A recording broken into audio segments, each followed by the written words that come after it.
just a couple minutes, folks, while I get things oriented. I hope that's okay with you.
I hate that noise. I hate it so much. And I wish it would stop. Hello, everyone. Welcome to Dream Daddy. It's time to dream of daddies once more. And that is what we're up to. We're gonna wait for people to hop into the stream here, so we're just gonna listen to some finely mixed tunes. Which also, if people are watching the VOD, have been listening to for now a couple minutes. I apologize. That one's on me, G. That one's on me.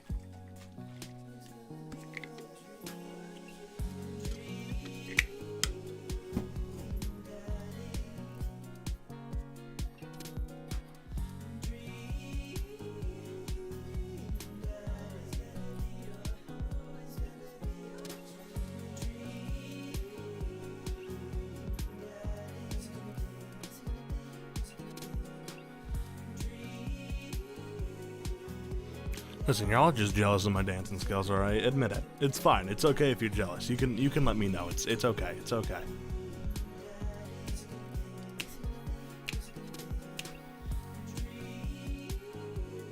I don't know what I'm doing with my mouth. Okay. Yeah. I guess we will get started here. Hopefully people will just pop in while we go. I'm actually going to start at Meet Joseph. I'm gonna go back a little bit because we need to fix something that we did. So we've actually been through all this before. So we're going to run through this real quick, and then I'm just going to change one decision, which is deciding to turn in instead of going to the game, because there's actually another lad that we gotta meet, and to meet him, I think we have to go to the bar to meet him, because I have not made up my mind. Now I am a daddy connoisseur, as you all know, but it's difficult because I haven't met all of them yet. So I gotta make sure that I see all of them. Alright, there we go. We have to go through the sad rejection letter again.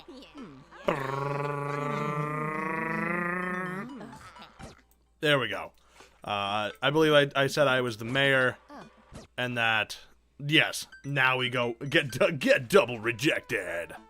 Okay, now it's time to begin the next segment of what I like to call gettingthemdaddies.org.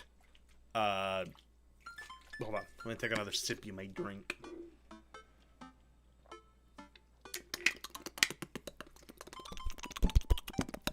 Delicious. Okay. Oh god, what was Amanda's voice? It was, so I said I was gonna catch the game, and then Amanda says, which game? Here now, the game. The one that's on tonight. The game on TV at somewhere other than here.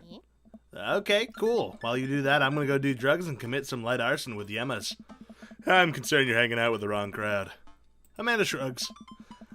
I would have expected you guys to be up to white-collar crimes by this point. Maybe money laundering at the least. I'm a street rat, Pops. You're kidding about doing drugs and crime, right? Yes, Dad. I'm just making sure. I give her a pat on the head.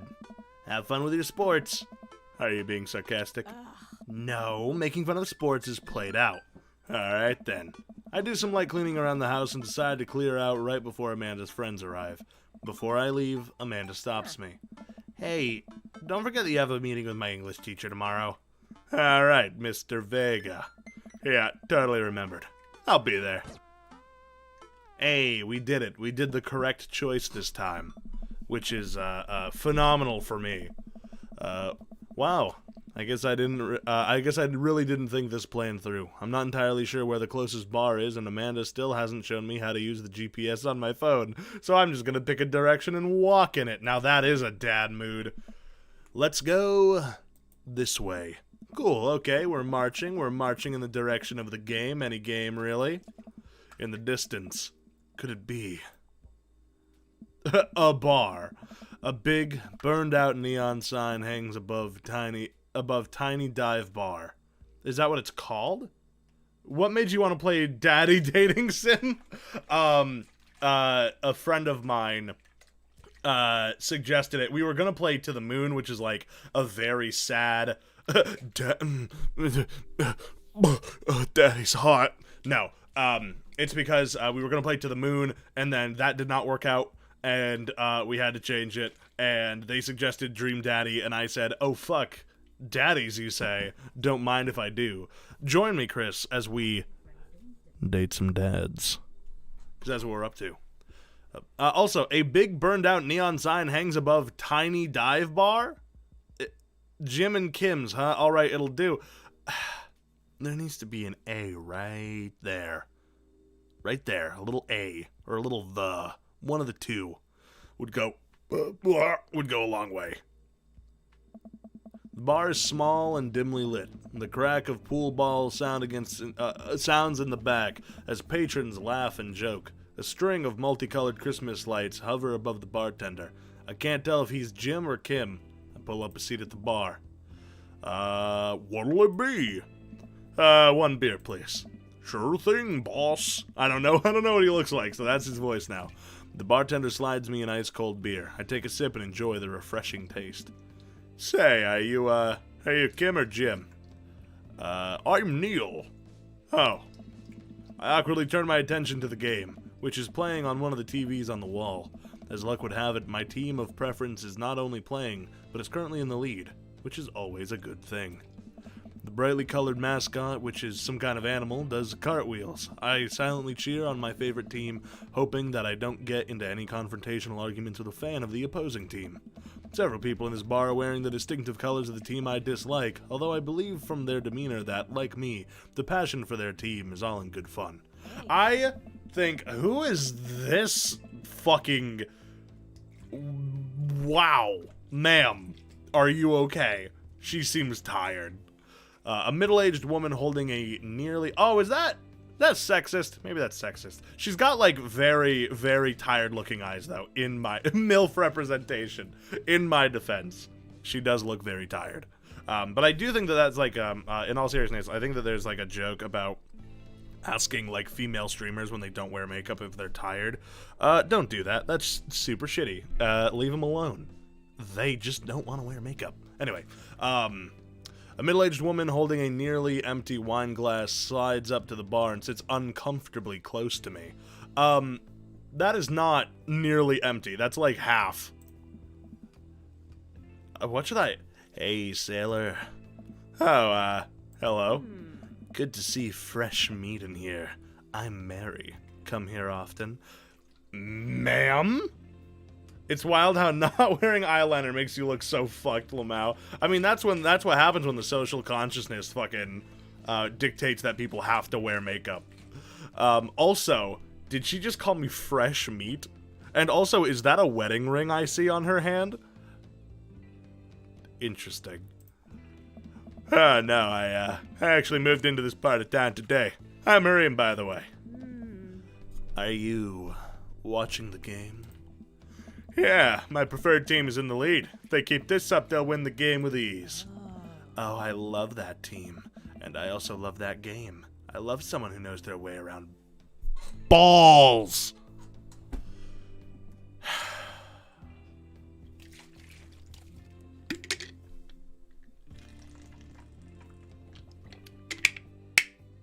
First of all, ma'am, who asked for you? I'm getting the impression that she's a little drunk. Buy a gal a drink? Now do I want to be nice? Or do I want to be like, hey, don't fucking... Now, I know that we are in a money pinch. We did say that, and I would never buy someone a drink on a pinch. But also... Would Hareem? That's the question. The question is not if I would do it. I know what I would do in this situation. Don't? You say don't? Well, no, no? Okay, I won't do it. I won't do it. No, man. Don't lead her on. Well, it's not leading on, but yeah, no, I won't. Maybe some other time. She's not even a daddy. Seat yourself, sailor. Mary saunters off, setting her sights on the newest bar patron to enter. I happily watch the game over another beer. The game has gotten close in terms of points, a little too close than what I'm comfortable with. After a particularly skilled player scores a number of points for the other team, putting them in the lead, I hear an affirmative grunt from another man at the bar. Go team. It's the brooding man from the coffee spoon. He sits alone. Wait, sorry. He sits alone, sipping whiskey and watching the game as well. Enjoying the game? I am now that we're winning. Oh, we must be rooting for different teams. In my opinion, my team is far superior. I have to disagree with that. Based on our win-loss record, I'd say that my team is superior. That's where you're wrong, since as it stands now, my team is beating yours. The conversation ends then. We both go back to silently rooting for our respective teams. The game is close, with both sides playing their hardest to win, but in the end, my team prevails. Quiet cheers ripple through the bar. Ah, woo, yay. Those are the cheers, by the way. The game was too lazy to put them in themselves. I raise a respectful glass to the man drinking whiskey. He raises his in response. An unspoken truce is formed between us based on mutual love for the game. He motions to the bartender, who pours 2 glasses of whiskey. The man slides one over to me. The name's Robert. Robert. Thanks, I'm Harim. You must be new here. Mary already hit on you? Yeah. Robert chuckles. She's a peach. Well, you picked the best bar in town. Slimy as it is, you'll never find a better spot than Jim and Kim's. Is there actually a Jim or Kim that runs this place? No, that'd be Neil. Neil waves from across the bar. Hello, guys! Good guy, Neil. Not enough Neils in the world. Okay. You a whiskey fella or a beer fella? Beer, but I'll drink most things. I'm a whiskey fella, thank you. You like shots? I love shots. Thank God. Robert nods to Neil, who serves up 2 shots of whiskey. He hands one to me. This man has the skills of a fine chef. I feel like I am a piece of dough being formed into the bread that's about to fuck this man. That's what I think is about to happen. Robert nods to Neil, who serves up 2 shots of whiskey. He hands one to me. Here's to your health. To be fair, maybe I shouldn't have given him the most sultry voice. We take the shots. The whiskey burns going down, but I tried my hardest to look tough. Wait, I think this is what making friends is. Okay, Harim, this guy's out for my friend league, but I think if I play my cards right, we'll be pals in no time. Ooh, I do like his hand tattoo. I like your tattoo. What does it mean? Oh, come on. It's a reminder. Oh, mysterious. I wait for him to elaborate, but it seems like he's done talking. Man, this guy is mysterious. And cool. Way cooler than I am, at least. Robert signals to the bartender for another round. What are you doing here tonight?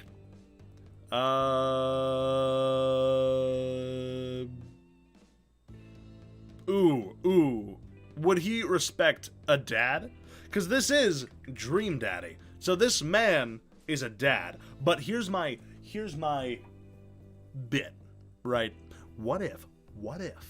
I'm actually going to get my camera there so that way it doesn't do that. What if this man has lost his daughter? Not to, like, death or anything, but what if he's just, like doesn't have a good relationship with his daughter, and makes it awkward. I'm running from my problems. I, too, am also mysterious. The usual. I like your style. Fuck yeah! He gets up. Be right back, gotta powder my nose. He has a big nose. Oh god, what voice did I give him? Never seen Robert this talkative, he must like you. I guess so. I gotta admit that Robert has a gruff charm to him. If a guy thinks that if a guy like that thinks I'm cool, then I really must be. Robert comes back from the bathroom and grabs his leather jacket. I'm gonna go home. You heading my way?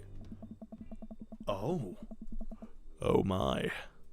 Robert and I leave the bar and find ourselves walking in the same direction. I live in this cul-de-sac down the way. Does everybody live there? No, only hot dads. Me too. We just finished unpacking today. Great place to be. Good neighbors. Well, some of them. Who's that? We get to Robert's... Oh, who's that? We get to Robert's house, which is just a few houses away from mine. We stop and he turns to me. I don't kiss and tell, Harim. So are we doing this or what? What? You know, do you want to come inside or not? A wave of realization rushes over me. I blush. Oh-hoo! Oh. Ooh. Now here's the thing. I, personally, would probably not do this thing that I am about to do. Harim, on the other hand, from what I remember from the campaign that I ran and made the character of, is a sex fiend, unfortunately. So I'm gonna lay it on smooth. Well, I don't see why not. That sounded smoother in my head. Let's do it. I follow him to his door. He fumbles with his keys for a second, unlocks the door, leading me inside. The moment the door closes behind us, he pushes me against the wall and kisses me, grabbing my hips. Oh my! Caliente. Do they censor the next thing I type? Sex. No. Come on. Am I gonna have to read out a sex scene? Oh god. Robert takes my hand and leads me up the stairs into what I assume is his bedroom. But it's so dark I can't see anything but Robert's intense expression. He kisses me again and I can hear him shucking off his jacket. I clumsily take mine off too. His hands roam down my chest and suddenly he's tugging at my belt. Wow, interesting. He's like a corn on the shucking!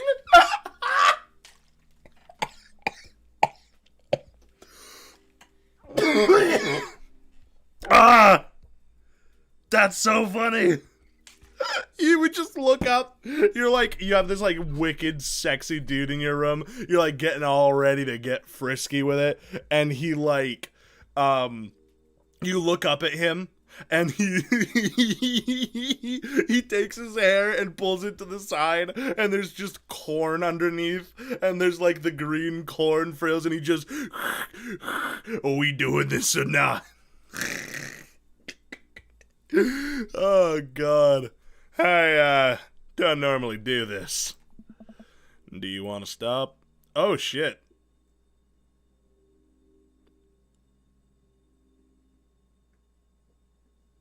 No. Test his boundaries. What do you mean test his boundaries? See what kind of guy he is. I assume that they did not write a rapist into this. Okay, not rapey. I just mean guilty. Well, if I say I want to stop and he says no, that's rapey. Okay. Which I feel like Dan and Aaron, they're cool guys. I don't think they would put that in the game. I don't want to test for it. That seems weird. Nah, I want to fuck, dude. Good. Robert continues to unbuckle my belt and guides me to the bed. Let's have some fun. He like unfurls the what do you call the shit, the husk? He unfurls the husk. Oh god. Sunlight streams in between the slats of the blinds. My head is pounding. I really overdid it last night. Wait a minute, this isn't my old house or my new house. Oh. Right. I look around for Robert, but I find myself alone. Hello? There's a clatter from the bathroom and the door opens. Robert is fully dressed and grabs his keys. That was fun. Yeah, it was. You should go. That's certainly not what I was expecting. Well, talk to you later. Robert cracks a smile. Sure. Your clothes are over there. I hastily get dressed and show myself out. The sun is unbearably bright. I need to lie down. I start to make my way back home when I suddenly remember. Amanda! Oh no! Bad dad! I'm a bad dad! No!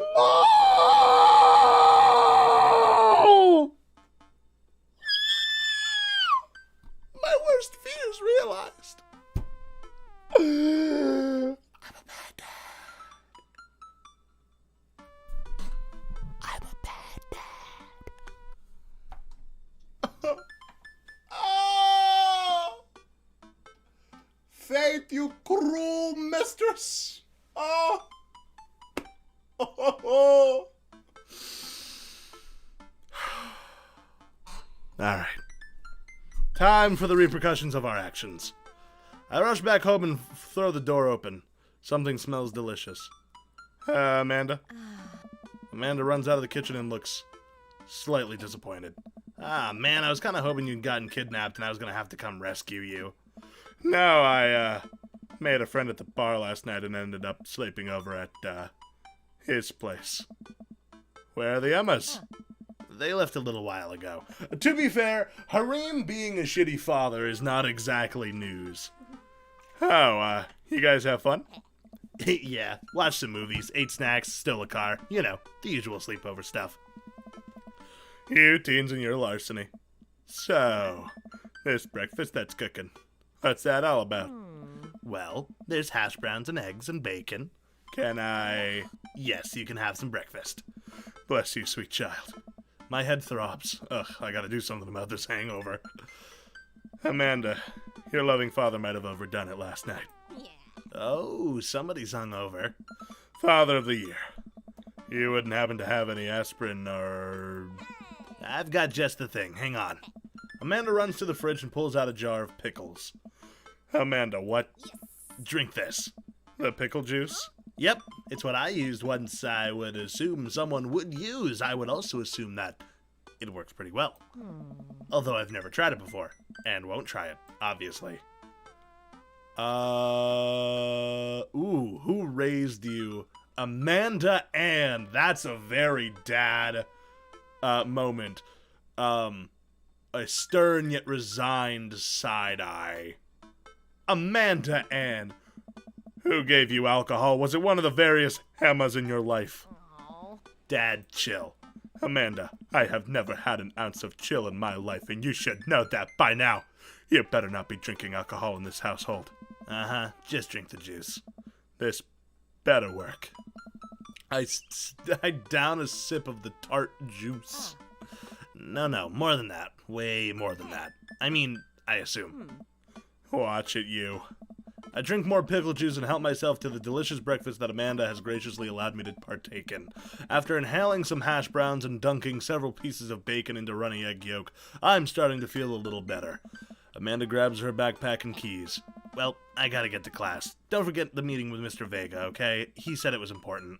Love ya. Okay, we are gonna be a good dad. Good dad hours. Good dad hours. We are gonna go to that meeting, and we're gonna knock the fucking socks off of that Mr. Vega. I'll be there. Knock him dead, kiddo. Always do. We do our secret handshake and she's off. I get a little work done at home before I glance at my watch and see it's almost time for the meeting. I hop in the shower, change clothes, and head on my way. Still a little hungover. Apparently pickle juice do be helpful for hangovers. Interesting. I know that it's like an old urban like legend, but I didn't know that it was true. I arrive at Amanda's school and check in the front desk. They give me a bright orange visitor sticker and send me on my way. I'm barely awake and feeling pretty haggard, but hopefully no one will notice. I check my watch and am relieved to see that I'm only 2 minutes late. Wait, was it room 103 or 108? I spot a youth standing at his locker and approach him for help. Excuse me, do you know where Mr. Vega's classroom is? The youth turns around. Oh my god, it's Luna from Has Been Hotel. The youth turns around and looks me up and down with heavily lined eyes. Sigh. Come on, kid, I'm late for a meeting. Mr. who? Mr. Vega. I don't know. Have you tried the exit? Okay, wise guy, you gonna help me or not? Sigh. Fine. Up those stairs and to the left. Can't miss him. I head up the stairs and walk around, unable to find Mr. Vega's class anywhere. After a couple of minutes of searching, I head back downstairs. That punk youth sent me on a wild goose chase. I get back to where that low-rent Gerard Way is standing, fully ready to give him a piece of my mind, when suddenly a head pops out of the classroom next to his locker. Oh my. Hello, sir. Lucian, don't you have a third period to get to? Sigh. Fine, Mr. Vega. Oh. Wow. Now I'm officially 10 minutes late. I glare at him as he walks away. We are not cool. Oh. You must be Harim. This period's almost over. Would you mind waiting in the back? Oh. Mr. Vega leads me in and I take a seat in one of the comically small students' desks in the back. I might get stuck in this. Ah. Alright, where were we? Now, can you tell me about the unreliability of the narrator in J.D. Salinger's Catching in the Rye? Yes, Colin. Colin stands up and does the thing where he blows into the crook of his elbow to make a fart noise. The whole class erupts in laughter. Don't fuck the teacher, please! Alright, everyone. Very funny, Colin. Please sit down. Now, Holden Caulfield is an unreliable narrator in the sense that The bell for the end of the period rings. All of the students immediately get up and make a break for the door. Remember to do the reading and answer response questions on page 194 in your textbook. Nobody's listening. Or not, I guess. Mr. Vega turns to me and sighs. Middle school is right. Don't you teach high schoolers? I don't know. Both. You know, budget cuts. I do know, actually. I am aware. Alright. Thanks so much for coming in. No problem, Mr. Vega. Please. Call me Hugo. I don't normally do these impromptu parent-teacher meetings, but I'm sure, as you know, Amanda's a very bright student, and I'm concerned about her recent behavior. What's going on? Amanda has never been the most engaged student, but I know she cares. Recently, though, she's been falling behind. She's not completing assignments and has been doing rather poorly on tests. I'd normally chalk this up to senioritis, but this is strange. I thought Amanda always shared everything with me. It hasn't even crossed my mind that something might be wrong. I don't know. I just wanted to ask, is everything okay at home?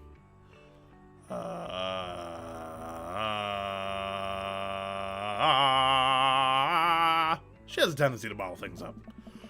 I haven't noticed anything different about her, but she always tends to put on a happy face no matter what. See if you can talk to her about it. I know she values you a great deal and would appreciate your guidance. If she keeps heading down this road, I know how important art school is to her, and I would hate to see her miss out on scholarship money that she clearly deserves. I'll make sure to talk to Amanda. Thanks for letting me know, Hugo. Anytime. On my way out, I stop, thinking for a moment. I turn to Hugo. Hey, Hugo. Yes? They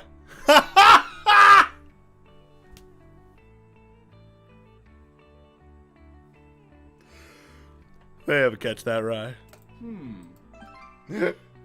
Yes. Oh my god! That was the best dad joke I've heard. I didn't see it coming at all. No, Lainey, the best kind of dad joke, is the one where it comes out of nowhere. That's a good dad joke right there. I leave the classroom and make my way out of the school. I'm still a little bit in shock that Amanda was able to hide this so well from me. She always been such a force of positivity in my life, especially after we lost her mother. Amanda must be done with classes for the day by now. I'm sure she would appreciate a ride home. Maybe I can talk to her about what's going on. I pull up to the carpool, and Amanda hops in the passenger seat. So, did you have fun gossiping about me? Mr. Vega and I actually just gossiped about our celebrity crushes. So you talked about Mario Batali the whole time? It was a very productive meeting. I'm pretty hungry. Can we grab some dinner? Sure thing. Let's go to the mall. Does that sound good to you? Yeah, sure. Why the mall? Jeez, can't a dad take his daughter to the mall? Will you buy me things? I will buy you a thing. Singular. Sounds like a deal to me. We drive in silence for a short while. Amanda plays a game on her phone. I should say something. You know, sometimes when I was sometimes when a kid gets older, they find they have to keep things hidden from their parents. And that's okay, because sometimes that's what kids do. And that's okay. But also sometimes it's good to have the parents' perspectives, because, you know, maybe the parents have also dealt with similar situations. And maybe they're a little bit cooler than you give them credit for. Anyway, what I'm trying to say is that it's cool to share. Love ya. Have you been reading my tweets? You have a Twitter? What? Never mind. Look, sweetie, Mr. Vega said you haven't been participating in class and that you're not turning things in.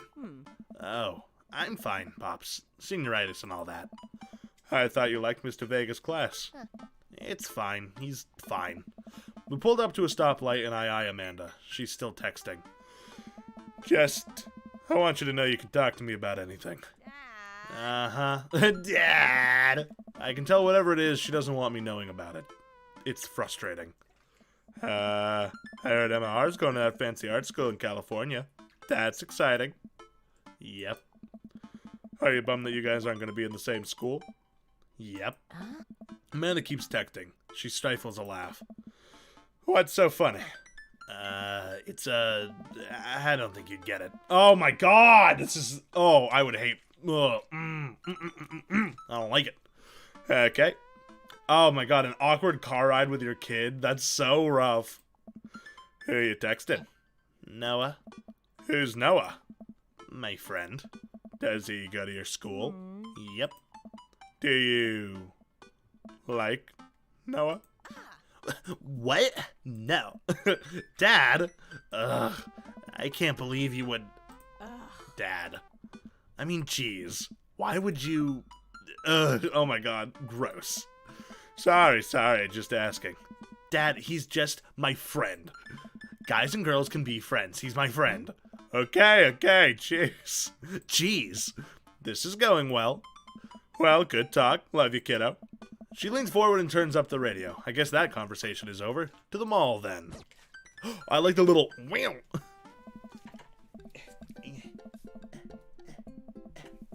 that better? Is that worse? I don't know. Excuse me. We arrive at the mall. Oh, hello, Connor. Welcome. Hi. Welcome to The Vibe.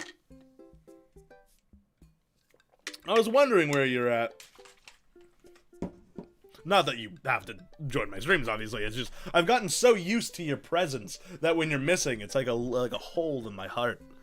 We arrive at the mall, a big indoor shopping center with a couple different floors. It's kind of dead, but that doesn't stop a mall security guard from yelling at a group of loitering teens. Let's eat something disgusting for dinner. Hell yeah. Language, Missy. Heck yeah. Better. I'm legally obligated to join every stream. I appreciate it. That's very kind of you. To catch you up, we met Hugo. I went to the bar, I reloaded the save, and went to the bar, and I fucked a man, which was pretty great. Not bad. Also, I was a bad dad, which made me sad. I got the achievement, bad dad, and that hurt my heart. We approach the food court and evaluate our options. There's greasy restaurant after greasy restaurant. My heart burns just looking at the menus. Nobody looks happy to be here. What are you in the mood for? Bread dipped in sugar, bread with cheese on it, or do you just want me to inject some fat directly into your bloodstream? I extend my hand to her. Would you do me the honor of sharing some nachos? She takes my hand with a grin. It would make me the happiest, cheesiest girl alive. We order a giant plate of chips and unnaturally orange cheese from a very unenthusiastic and possibly stoned teenager. We take a seat at a rickety table and dig in. These are bad. These are very bad. But also, strangely delicious. We have to eat through the pain.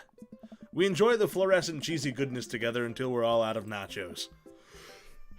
So, something's been bothering me for a while. Can you explain?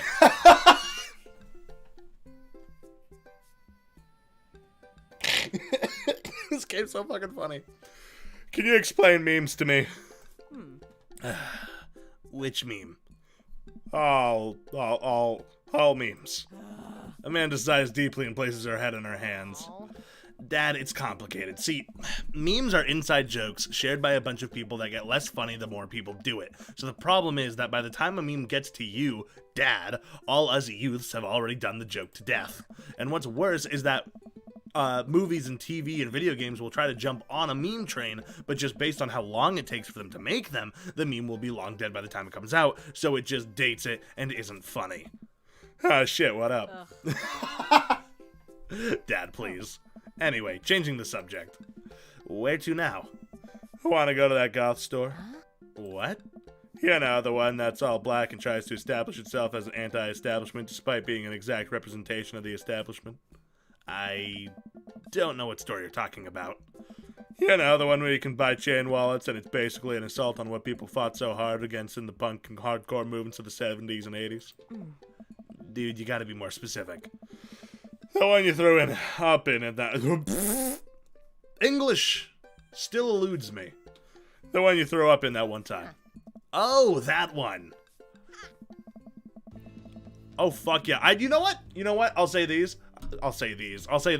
These stores, while ridiculous, are also very fun. They're very fun. I'm not gonna lie. I don't shop there or anything. I can't remember the last time I went to a mall. But I do have kind of a place in my heart for, like, anti-establishment shops. I think they're great. Amanda runs into the store with me trailing behind her. She makes a beeline for the back. There it is. I can still see the outline, kinda. I'm so proud. Speech! Amanda. Speech, speech, speech, speech, speech. All right, I'll do it if you stop chanting. Amanda stops immediately. I clear my throat. Thank you all for joining us here today to commemorate a historic moment that will forever shape history. On a day very much like today, some 5 years ago, our very own Amanda Ann Cord had too much blue raspberry slushy on an outing in the mall. After begging her father to take her to Dead Goth and Beyond to buy rainbow suspenders, she proceeded to throw up all over a display of My Chemical Romance merchandise. Her loving father had to pay for said merchandise, which to this day remains among our possessions. Thank you. Amanda is moved. She begins clapping. Slow at first, then faster and more vigorously. Several other patrons turn their heads. One of them also starts clapping. I bow my head. Oh hey, chain wallets. While Amanda busies herself looking at band t-shirts, I try to find something of interest to myself. Not much for a dad to look at in Dead Goth and Beyond. Oh, God. I will look at some ironic mugs.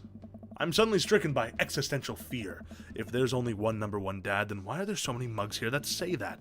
This whole time I thought I was the only one. If I'm not number one, where do I place on the global dad ranking charts? I have work to do. Look, this is very important to me. Oh! Vlad the Impaler here at Dead Goth and Beyond? Why? Why are you here? What do you want? Nobody has violet eyes! You liar! Stricken from your throne of falsities. I overheard a stifled argument over the cash register. An older gentleman is carrying a garment and showing it to a bored-looking cashier with pink hair. Dead Dad and Beyond? That's his name, I think? Oh my god, really? I can see that. I don't know what to tell you, dude. I just work here. God, what? He's actually named Vlad? That's so funny. Fine, I'm gonna make him sound... Listen, when I bought this online, the website said this blouse was Victorian-inspired. However, when I received it, it clearly held the trademark of Edwardian dressage. Do you want a coupon? I could give you a coupon. Will you leave if I give you a coupon? Is there a manager present? People have to know what they're buying. I am the manager? I see. Well, it would seem that I have outstayed my welcome. Good day, shopkeep. Your superiors will receive a strongly worded letter by post. Whatever, dude. The man whirls around and storms out, his literal coattails dragging behind him. I can't tell if they're Victorian-inspired or Edwardian in nature. Amanda trots up to me with a t-shirt in her hand. Oh boy, here it comes. Hey, Datatron 5000. Yes, I'll buy it for you. Wow, that was easy. Thanks. At least it's only one this time. Amanda plops the shirt onto the counter and grins at the cashier. I love your hair. The cashier says nothing and rings Amanda up. Radiating hatred. I hand her a 20. So, what was that guy's deal? The cashier rolls her eyes so hard I'm worried she'll pull something. That's Damien. He's in here all the time. He's obsessed with Victorian fashion or whatever. She hands Amanda her bag, and it's clear the conversation is over. We make our way out of the store and head home to get some rest. Here's the thing. I don't like Damien that much. Like, he's definitely not the dad that I would bone, per se, but I like doing his voice.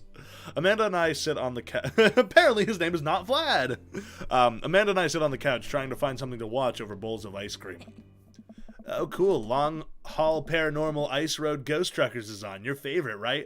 That is a great joke. I don't know how many people in the chat actually, like, have had people in their family, like, watch shows like that. But Long Haul Paranormal Ice Road Ghost Truckers is pretty much exactly what the kind of shows that are on, like, Nat Geo.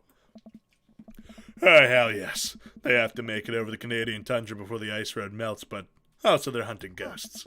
Oh, so the trucks are haunted. This is an episode I've already seen, but it's one of the best. Callum and Flint Dogbone, the twin brothers truck driving and ghost hunting duo, find themselves in the greatest peril yet. No, no, the guys have got control of the truck. I can't steer that. I can't. I can't steer them on them there damn ice roads. Let me just use this EVP meter and try to communicate with the spirits. Flint, we're about to die. Yeah, I almost got it. If you listen carefully, it sounds like they're saying, you're gonna die. That's because we are about to die, you. This is art. The episode ends and Amanda excuses herself to go and start arguments on the internet. I stay up a little longer, curious about the exploits of Callum and Flint Dogbone after their disastrous ice road incident. Afterwards, I crawl into bed and get a good night's sleep. We did it. We did a successful sleep, everybody. We can go home now. Z, Z, Z, Z, Z. Z, Z, Z, Z, Z.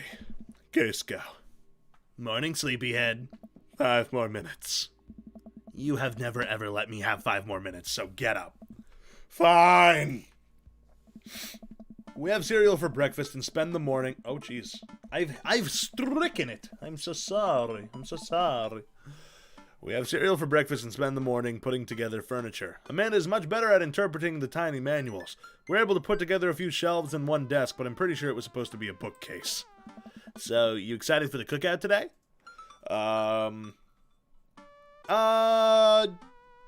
You know what? Harem is always there to make something of itself. I'll see this as a learning opportunity. I can snake some hot grill tips. I think we'll consider it a success. Don't you want to meet some of the people in the neighborhood? I'll probably end up standing uncomfortably in the corner with a plate of food and hope nobody talks to me. Dad, you're a beautiful work in progress. We will get that butterfly to emerge from the cocoon. Oh, God. This social butterfly. Sorry, I had nachos today and they're not agreeing with me. Turns out, pre-stream nachos is a dangerous game to play. Well, we better start getting ready. We definitely don't want to be late. What? No, we have to be fashionably late. Who shows up to a cookout on time? You know what? We're going early, just because you said that. I head out the door and Amanda reluctantly follows. We walk across the street to Joseph's house with a store-bought veggie plate. I'm a terrible cook if it doesn't involve a grill. That's true, we had nachos in and out of game. I was thinking about that. Mine also was oddly orange. I guess we're not as early as we thought we were. Joseph's backyard is already packed with people and the smell of hot dogs waft through the air. Small children run around through a sprinkler and adults chat in small clusters. We set our veggie plate down on a table next to 2 other veggie plates. Huh. Hey, there's Joseph. I wave to get his attention. The moment he sees us, he jogs over, arms open wide. Welcome. I'm so glad you 2 are here. And you brought a veggies. Let me introduce you to my family. Kids, come on over here. This is Chris, my eldest. Small children are sprinklers. Hi. This is Christian and Christy. They're twins. They stare creepily and say nothing. Then, of course, there's our youngest, Krish. Wait, where is Krish? Maybe Mary put him in his crib. Oh no, it's the woman from the bar the other night. What is she doing here? Oh, and how could I forget my lovely wife, Mary? Joseph pecks her on the cheek. She smiles. Ah, Mary, sweetheart, did you put Krish to bed? I'll have to go look for him. What? You'll have to... Joseph takes a moment to regain his composure. Mary, this is our new neighbor, Harem, and his daughter, Amanda. I just like thinking of him as robotic. People like him just remind me of that kind of vibe. I'd shake your hand, but I have a glass of wine that I need to attend to. I love her. Nice to, meet you, Mary. For the first time. Charmed. Well, I have to go over there now.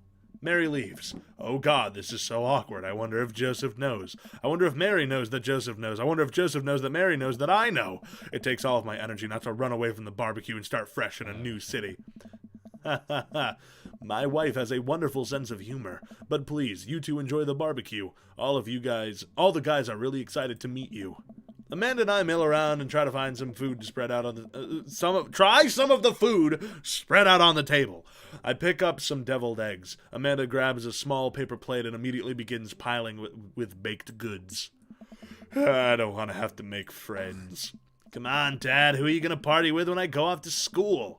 but I don't want to have to do pleasantries. Dad. They're gonna talk about weather. Ugh. Wait, you know by now, right? Yes, I do. Yes. Oh, fuck. Yes, I do. Go. Do it. Make a friend. But how could I possibly abandon my only child at a social function? That's bad parenting. Yeah. This plate of cookies is my new dad. Bye. Amanda shoves me in the center of the yard. Well, here goes nothing. I look around the party and am surprised to see some familiar faces. Isn't that the barista from the coffee spoon? Oh dang, Robert here? Didn't that guy throw a frisbee at my head? Isn't that the guy who was throwing a fit in Dead Goth and Beyond? And isn't that Amanda's teacher? Hey, I know Craig. But wait a second. All of these people live in our cul-de-sac? That can't be right. I'd better investigate. I will talk to Burger? Time? Brian! Brian. Fuck. What group do I want to talk to? Barista? Barista. Hey, barista! That's one meaty lolly. God, that fucking video. Oh, God. So squinchin'. I'm gonna talk to, one holiday bagged air, please. I'm gonna go talk to Robert and Brian. I walk over to Robert and Brian, who are chatting over drinks, determined not to be weird about what happened that night. I hope Robert feels the same. Hey, guys. Hey, Reem, how the heck are you? Heading into the new neighborhood all right? Oh, you betcha. Got the living room in order at least? That's great to hear. I've been doing some living room work as well. Finally got the 50-inch in there. The game looks great in high def. Oh, boy. Hey, Reem, have you met Robert yet? Yes, I believe we met briefly. Why are you hitting her with a rock? Oh, boy. Hey. Robert takes a long... What's that? She says, why are you hitting her with a rock? Oh, yeah, that's right. She has, like, the weird vocal thing. God, that fucking video is wild. So beefy. Oh, God. Robert robotically extends a hand. I shake it as he stares unblinking into my eyes. Oh, God, what does it mean? How's it going? It's good. Robert focuses on the whiskey he's holding. He takes a long sip. Great. Look at my friends becoming friends. Us dads gotta stick together, you know. Us dads? Robert has a kid? Oh, I didn't know you had kids. Robert continues to stare at me. Jesus, does this guy ever blink? Blink, mother... Oh, he just blinked. Okay. Yep. Cool. That's cool. We stand in incredibly uncomfortable silence for several moments until... Oh, yeah, she was, we gotta get off this haunted truck. Oh, no, the ghost locked the doors. Daisy and Amanda run up to us, thank God. Daisy is the cutest fucking kid I've ever seen. It's adorable. Quick, hit the emergency escape button. What the fuck did I just do for her voice? But trucks don't have emergency escape buttons. Then hit the... Oh, no, did I say that? Did she say that? Who said that? Did I say that? I don't know. We're moving on. Then hit the brake, I guess, and... we'll all get out of the truck. The imaginary truck. Anyway, we're safe from the ghosts, but how will we ever survive this Arctic tundra? Daisy, you might have to eat me. Are you prepared to do that? I'm prepared to do anything to survive. Oh my God, that does sound like Wacko. Lainey, what the fuck do you want? Look what never went away, bitch! Got it at my side at all times. I'm just kidding. Let me show them your mug. That's adorable. It has personal information on it. No, it doesn't. I'll just show them the picture, because it's cute. Is that Washington, D.C.? Or is that Maryland? I don't know. Is my answer. Here, I will, how about this? I'll do that. Look at the, hold on, I'm trying to cover what it says, because it's sentimental. Show her face. Don't show the face? But it's so fun. Well, what am I supposed to show? That's the cute part. No, this is the cute part. Okay, there's a part of it that's cute there, too. It's from her cousin, that sent it to us. Friend. She's in this picture. I thought I was your best friend. You are my best friend. I thought I was your best friend. She's my best friend. Who said you're allowed to have friends? Get the fuck out of here! No, I'm just kidding. That's cold-blooded. I like that. Although I'm not sure I have the materials required to properly cook you. Wait a second. Are you guys playing Long Haul Ice Road Paranormal Ghost Truckers? Yeah. Amanda and I love that show. It's the best, especially the episode where Callum hides Flint's keys and Flint retaliates by breaking an ancient cursed urn and sending the spirit after him. Yeah, it's such quality reality television. All right, Daisy, I found a couple of bugs. They're going to make a great meal, lots of protein. I'm going to keep us from starving out there in this harsh, icy wasteland. But there's a whole table of food right over the... Daisy, it's a game. We're playing pretend. It's what kids do. Live a little. Amanda gives Daisy a handful of gummy worms from the snack table. They eat them with mock disgust. Let's go find kindling for a fire. Okay, but not an actual fire. Because we're playing pretend? Now you're getting it. Daisy and Amanda run off. What a cute couple of kids. I turned my attention back to the conversation, but wait, where did Robert go? I skim the party and finally find him in a corner talking to Mary. Does he not want to talk? Man, I never seen her get along with anyone so quickly. I snap out of my Robert-induced haze. I guess Amanda just sort of has a way with kids. That's kind of amazing. Daisy doesn't really get along with kids of her age.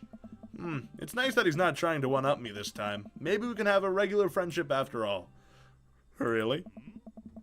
She just kind of keeps to herself. Her teachers say she spends every recess in the library. I think all the other kids are intimidated by her intelligence. There it is. I wouldn't worry about it too much. Amanda was shy at Daisy's age, too. She used to have a habit of crawling under tables and crying every time we took her to a restaurant. What?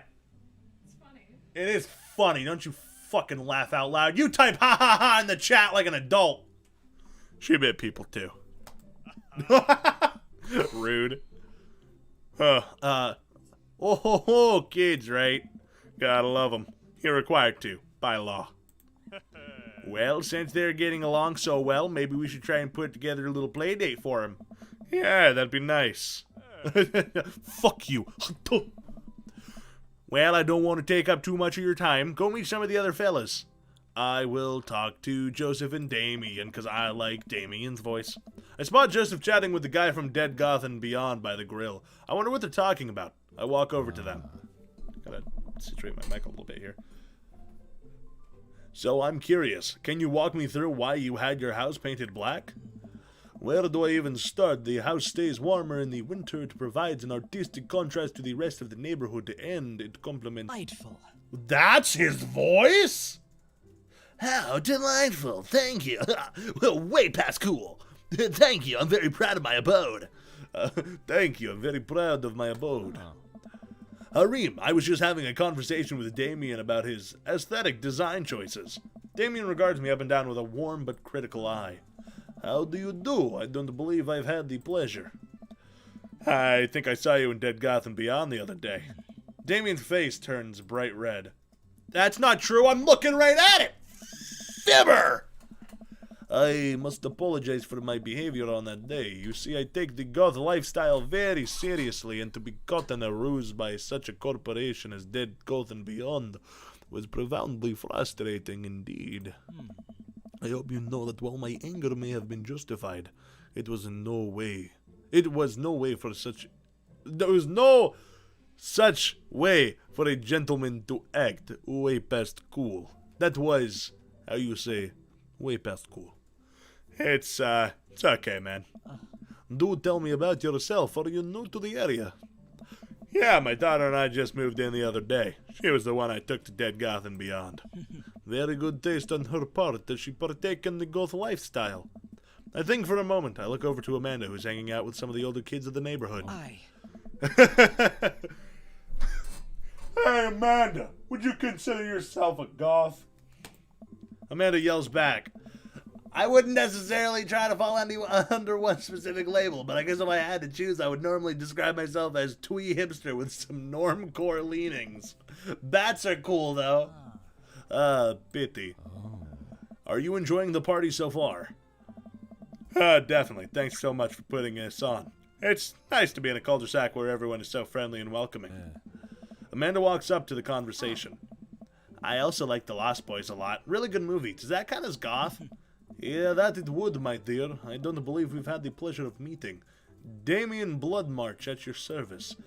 Bloodmarch? Bloodmarch? Does this dude be marching on blood, though? Why he be doing that, though? Damien finishes the sentence with a flourish and a bow, producing a single rose and offering it to Amanda. Okay. I know I said I didn't consider it, but that's pretty suave. Oh. That's pretty cool. Amanda blushes and returns the gesture with a curtsy. My, do you know how to treat a lady? Oh, God. Hello, Amanda. Seemingly out of nowhere, Joseph's twin kids appear. Are they speaking in unison? Huh? Hey. Won't you come... Wait. Won't you come play with us? I don't know what voice to use for them yet. That's creepy enough for them. Come play with us. Forever. Guys, enough with the creepy twin shtick. We've talked about this. Christian and Christy slowly back away. Stepping on the blood. Where do you think they got that from? Mary pops into the conversation, wine in hand. I don't know. Mary takes a long sip of wine. I think I might have taped over VeggieTales VHS with The Shining. Who knows? She takes another sip of her wine. Where's Krish? Wasn't he with you? You had him a moment ago. He's probably stuffing dirt in his mouth. He'll be alright. Toddlers are pretty resilient. Mary tips her glass to me. Ain't my first time to the rodeo. It's my fourth. I have squeezed 4 little... Sweetheart, would you do me a favor and please find Krish? That would be great. Oh my God, I'm sure he's fine. Mary. Okay, jeez. This poor boy! Ow! Ah, my heart! Oh, my little heart. My little... I don't like it at all. Joseph, I want to help you. I want to fix you. Mary finishes her wine and wanders off. Oh, of fucking course, Luna looking ass over here. Dad, can we go now? Ah, Lucian, have I introduced you to Harim yet? Hey, it's that punk from Amanda's school. I remember you. Whatever. That is no way for a young man to speak to his elders. Be polite. Lucian bows. Whatever, sir. Lucian bows again. Mr. Christensen, may I have a veggie burger, sir? Coming right up, bud. Are you a vegetarian? Yep. Make that 2 veggie burgers. Did you know that some people in the Victorian era were vegetarians? They described carnivorous-type people as bloodlappers. Dad. That's really interesting, Damien. Joseph turns to the grill with just a hint of a tattoo peeking out from underneath his sleeve. Can't believe I didn't notice it before. It looks like the bottom of an anchor. Whoa. Is that a tattoo? Yep. I wasn't always a youth pastor, you know. I can't get past the youth pastor thing. I can't date a youth pastor. That's so cool. Want to see mine? What? Lucian pulls back some rubber bracelets. You can't see that? It's right there. It do be in front. Joseph and Damien kind of get... I don't want to assume, but they do seem a little, you know. 666 in black ink. My buddy gave me a stick and poke tattoo last week. I think it's healing up pretty good. Lucian! We'll talk about this later. That's pretty cool. What's the significance of the tattoo? I don't know. I just thought it looked sick. Fucking... Me too, dude. I have no story behind this. I just wanted it. I want to get a nautical sleeve, even though I don't know anything about boats. I don't know why. Well, in my opinion, the only reason you need to get a tattoo is because you want one. Careful, though. That number carries weight. Man, Joseph is a way cooler youth pastor than I thought. Just figured youth pastors popped out of the womb with a Bible. I wonder what he did before preaching. Time to talk to Matt, Hugo, and Craig. Oh, that's a lot of daddy. Woo! Matt and Hugo seem to be embroiled in an intense discussion. Craig looks on, smiling politely. I walk over and say hello. God, he was British, right? Well, I don't think it's very fair to try and compare two art movements like that. Periods in art only exist because they are a unique byproduct of the social and political climate of the time and place. And to try and take something like, say, the Rococo period, and compare it to postmodernism in America, you're completely disregarding the context in which a work of art is created. Matt and Hugo seem to be so busy talking that they don't notice me. Craig leans in. Dude, I have no idea what's happening. I don't know. I don't know which one. Oh, God. Oh, God. I don't think I'm gonna date Craig. I like Craig. I don't think I'm gonna go out with Craig. He's a little too fit for my liking. But Matt and Hugo, I got my eye on both of them.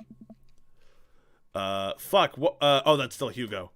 That kind of comparison just eliminates the reason art movements are so important in the first place.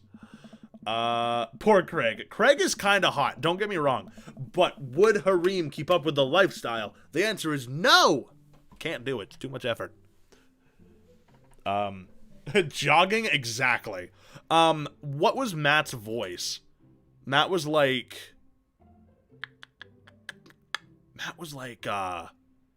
ooh,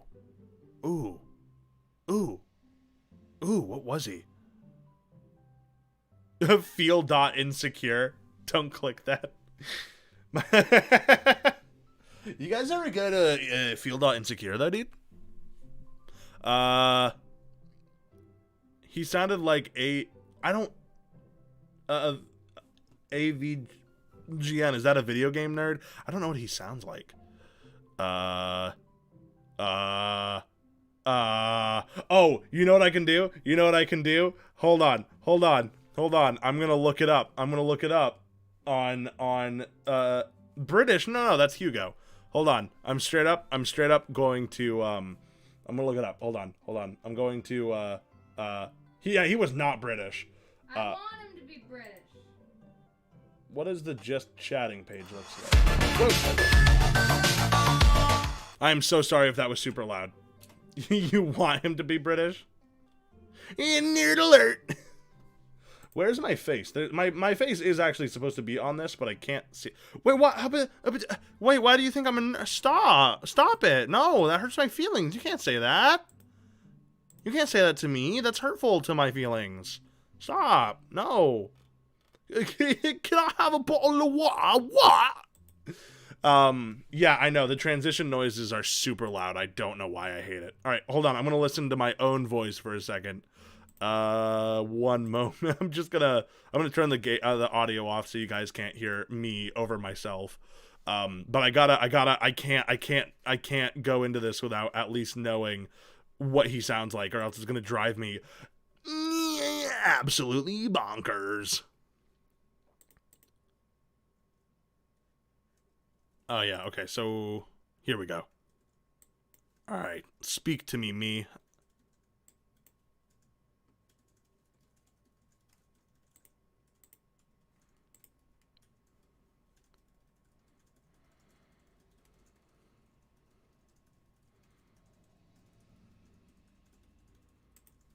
Okay, I don't actually think he had much of a voice, now that I'm listening to it. He just kind of talked. So that's what we're going to do. All right, everyone, close your ears. It's coming back. I'm so sorry for that every time it happens. You're not wrong, but I think there's no harm comparing one work of art to another. You could definitely say one painting is better than another if you're evaluating technical skill from a purely formalist standpoint. If I showed you a Matisse and then something by the Dutch masters, which one would you say holds more technical prowess? I am so lost right now, I shoot a worried glance over at Craig, who returns it. Well, sure, you could say that the Dutch masters were technically more skilled, but I would argue that while the Dutch masters were better painters, Matisse had better paintings overall. Ha ha ha ha! That's art is dead! Listen, you guys, you can navel gaze all you want about art and periods, but real art died a long time before we were ever born, before the original masters picked up their brushes, before Prometheus ever received fire from the gods. Everything we do on this planet is born of a fear of death. Art is just a way for humans to try to live forever. Oh. But it doesn't matter. Nothing matters. One day it'll all be dust. Everyone stares at me. Anyway, we were just discussing the importance of context when talking about artwork. Listen, all I asked was if you liked Van Gogh or Picasso better. Hugo throws up his hands in frustration. But they represent two completely different art movements. How could I possibly choose between the thick, creamy impasto of post-impressionism and the abstractionist beauty of cubism? Man, that's all above my head. Me too. It's all good, man. The cool thing about art is that we all perceive it differently. A single piece could have a totally different effect on each person that looks at it, and that's awesome. Just 1 minute about that. Hugo, please.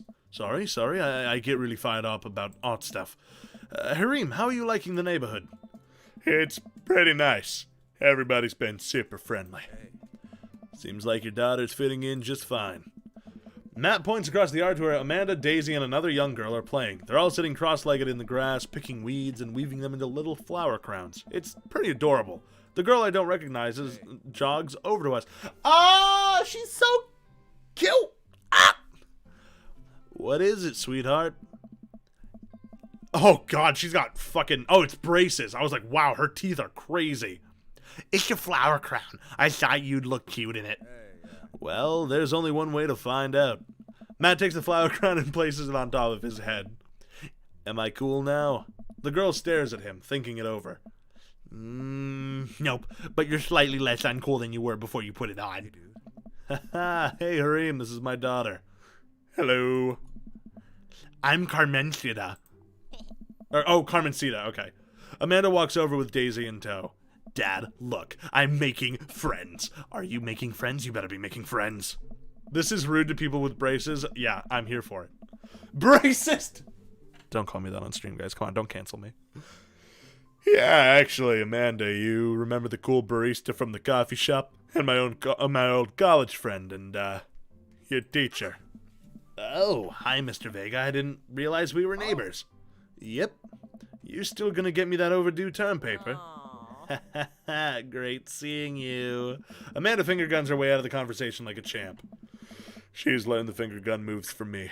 I'm very proud. She's definitely a charmer. Speaking of which, where did my son go? What?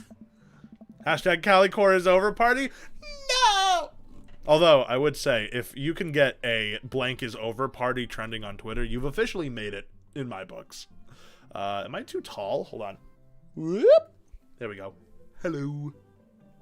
Hugo looks around the party. He must finally spot him because his eyes go wide. Ernest Hemingway Vega, are you smoking? Ernest is holding a lit cigarette. Nope. I see Ernest from across the way. He casually takes a long drag of his cigarette and then flicks it into a gutter. Unbelievable. Excuse me. Hugo marches over to Ernest and I turn my attention to Matt and Craig. Kids, am I right? Man, I do not envy Hugo. That last barbecue we had, Ernest tried to shove a sparkler down Joseph's pants. Nearly burned up half a yard. Yeah, naming your child Ernest...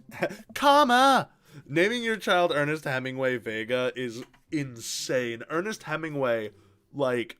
So, Laney and I watch a special that we hold very dearly, called Randy Writes a Novel, and he talks about the life of Ernest Hemingway, and he was a dick.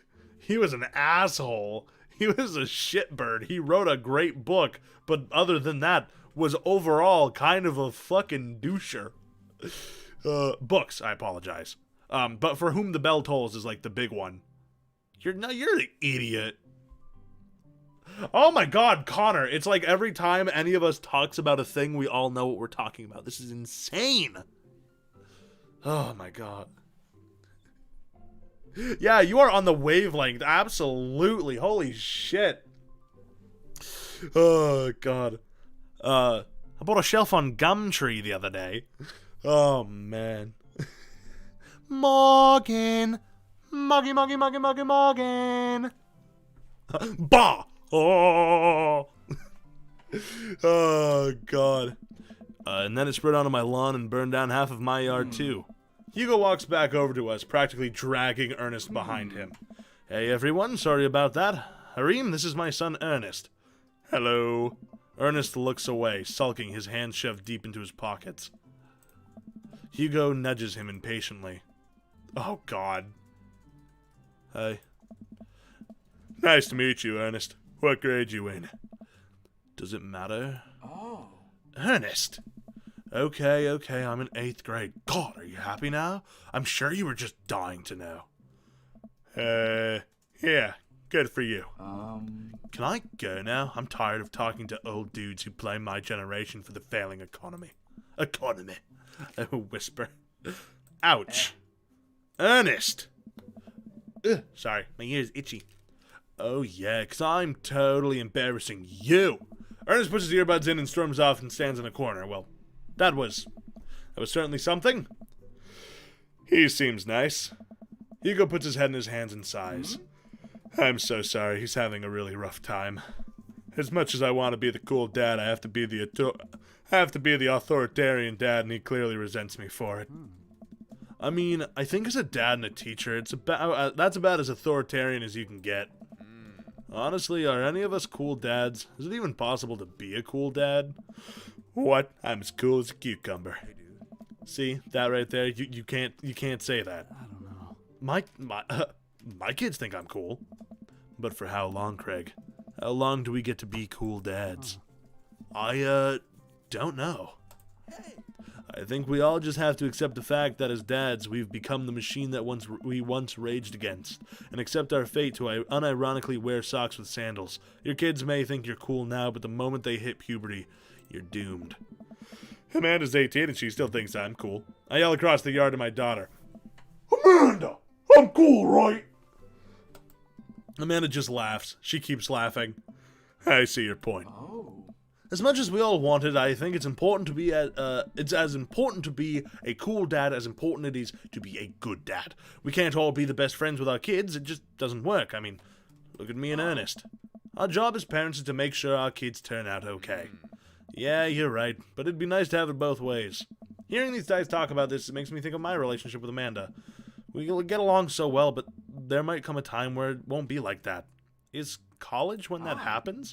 Don't let us eat up your time, Harim. Go meet some of the other people around the neighborhood. And without further ado, let's work some magic. Joseph closes his eyes, takes a deep breath, and gets to work. With the greatest of ease, he sets patties on the grill, flourishing as he flips his spatula into the air. It's easily some of the best grill work I've ever seen. You guys think this is my first time in front of a grill. He's working faster now, effortlessly tossing cheese onto patties and perfectly grilling onions on the side, one after another. The dads take notice and crowd around Joseph to admire his masterful technique. You probably don't know this, Harim, but Joseph's known around here for his grillmanship. He's ungrill-evable. I've tried to get on his level, but I just can't catch up. Let us keep studying. He has a rare quality about him. But started we keep talking about this, can't we just appreciate the artist? I've never seen him make a mistake. Hey. Okay, we need to stop. This is getting too cheesy. Please stop. All of the children of the party boo the glorious display of puns in unison. Alright guys, the food is ready. Please form an orderly barbecue. Oh my god, that was so good. Amanda groans. We all grab our food and hang out, enjoying perfectly cooked cheeseburgers. Yeah. I love that the game makers really understand what makes a daddy. Absolutely. They know what makes... There's a difference between a dad and a daddy. And a daddy, these do be some daddies. Hugo, Matt, or Brian, you might be right. But also, consider this. Robert. Because I don't know. Also, why is this like 1,000 times better than most dating sims? Because I think something that this generation of like game designers and writers have realized, that comedy like is a great gateway to like emotional attachment with characters. If you think a character is funny, or if you think a game is funny, you are going to become much more attached to that rather than it being deadpan serious. And I think a lot of dating sims are all about sort of the romance of it, which is great. But I think something that's great about comedy is that you can really relate to the characters a lot easier, in my opinion. Man, it's so wild how all of us dads live in the same cul-de-sac. Kinda nice, isn't it? I feel like there's a real community here. Totally helps when you're just a single dad trying to raise a kid. We're happy to have you here, man. I think you're gonna like this neighborhood a lot. Plus, Amanda seems to be getting along with all of the kids. If she decides to get into the babysitting game, she'll really make a kidding. I want to make a hot tier list. Hold up. Lainey, we can make a video on it. Hey, why don't you all add us on Dadbook? Dadbook? Yeah, it's a great social network for dads to keep in touch with each other. We're all on it, so if you ever need to reach out to anyone, that's the simplest way to do it. Yeah, after we finish the game, I'll make a video of Lainey and I making a tier list of the dads. Sorry, I'm just an old-fashioned dad. Social media goes over my head sometimes. Don't worry, Pops, I'll help you figure it out. And then a Stardew Valley one? Okay. Yes. After the game, we watch Lainey give a PowerPoint presentation. The rest of the BBQ goes smoothly. We all trade stories and drink beer as our kids play on the lawn. Amanda breaks up a fight between Carmencita and those weird twins. I think they wanted her soul. Your soul is mine. Amanda and I walk back to our place as the sun sets over the neighborhood. Pretty fun party, don't you think? I mean... Ooh. Kinda wish I could have been playing Paranormal Ice Road Truckers. You and Daisy seemed like you were having a way better time than I was. Because we were. Well, hey, at least we met some other cool dads. I have this weird thing where, I sometimes whisper when I'm talking, and I think I've actually found out why I do it. It's because if I fix my posture, like if I really sit up, and this chair is really bad for my posture, you kind of have to lean forward into it, but if I sit at my full height and like try to talk, I think I have a lot easier of a time like articulating my words. Besides the fact that I just kind of have a cracky voice. But when I'm slouched over, or like my head is forward like that, it makes it easier to kind of like lose it into a whisper. It's very weird. Well, hey, at least you met some other cool dads. You should hit them up on Dadbook. Maybe I will, if I ever figure out how social media works. Hey, Isma. Do you have Facebook? I have a good feeling about this place. Me too, Dad. Aww. Fuck yeah. Amanda and I arrive home with the remnants of our veggie plate. Seems like nobody was really into the cauliflower. Any big plans for this evening? Actually, yeah, I'm going out with some friends. Oh. Is that okay? Of course, just keep me posted and be home before midnight. You got it. And be careful. I will. Make good choices, of course, and call me if you need anything. Projecting, it's a legitimate. So, yeah, I have an issue. Like, so one of the things is like I'm actually a pretty loud person, but my mic is kind of sensitive and my neighbors are kind of bitchy. So when I'm like nervous to be too loud when I do things, because I don't want to peak the microphone and I don't want to piss them off. So sometimes it can make it a little more difficult. I wish I had like my own space. I'm actually in my living room right now. I can actually, if you, I mean, here, I'll just, look, I can actually show you. I'm like in my living room right now. I'm not in my own like room because that's just not how we have it set up. So sometimes with things like that, it can be a little difficult, for sure. Do I have shit on my camera? Bonk, bonk, bonk. But anyway, yeah. Anyway, I'm gonna keep going. Whoa, look at that bird. Bird? That is a good bird. Dad, you're not gonna do the thing where you wait silently for me to come home in the living room with all the lights off, are you? What? No, I've never done that, and I will never do that. Okay. You have plans tonight? My plans were kind of to eat ice cream and watch TV with Amanda, but I'll find something to do. I'm gonna...